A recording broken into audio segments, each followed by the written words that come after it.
Chapter 39, The Corridor Fracture. After completing the job on the first corridor near Seattle, I drove north along the coast until the city's glow faded behind me. The crystalline sphere sat beside me in its protective case, faintly pulsing as though still resonating from the work I'd done. I had completed the first stabilization point, but I could feel the ripples of resistance already forming. My new hideaway was a secluded Airbnb tucked among cedar trees just north of the city. The host thought I was a traveling poker player looking for quiet between tournaments, a story I had used so often it had become second nature. The cabin was minimal, just wood, stone, and silence, but it was perfect for what I needed: time to recover and to wait. Each morning I rose early, meditated, and checked my secured laptop for transmissions. Nothing came. In the afternoons I drove into the city, played some poker, and kept my senses open. The games offered cover, a place to disappear into the noise of ordinary life, but beneath the laughter and shuffling cards, I could feel it. Something was stirring. On the seventh night, as the rain whispered against the windows, my encrypted communicator finally pulsed alive. A message scrolled across the screen in glowing white text. Proceed south, Oregon coast, coordinates to follow. Maintain sphere integrity. I exhaled slowly, the second corridor. By dawn, I was already on the highway, the world still wrapped in mist. The crystalline sphere rested in the passenger seat, humming quietly like a living thing. The dream messenger's last words echoed faintly in my thoughts. The farther you travel, the closer they will come. I pondered what those words meant. As I neared the Oregon border, the atmosphere thickened, the kind of invisible pressure that makes your body sense danger before your mind does.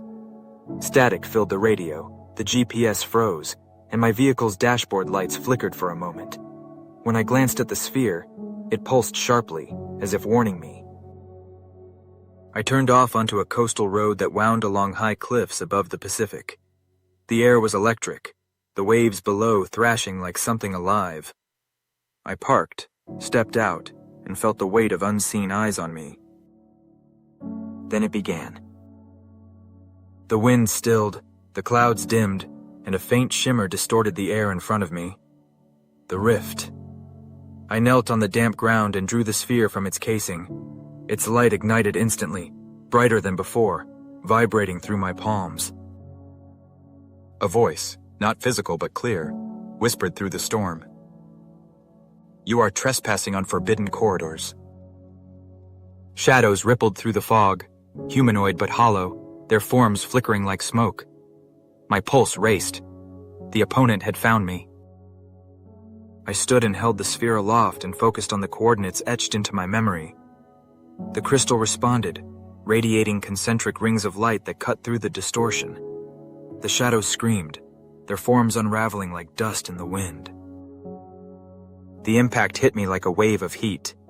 My muscles locked, and for a moment I couldn't breathe. Then, the light expanded one last time, sealing the rift with a resonant hum. The air cracked, and silence returned. I collapsed to one knee, my whole body shaking, clutching the sphere as its glow faded to a dull amber. Another point stabilized, but the cost was clear. The sphere had weakened again, and so had I. When I finally returned to the car, my hands trembled as I turned the key. The engine struggled, coughed, then came alive.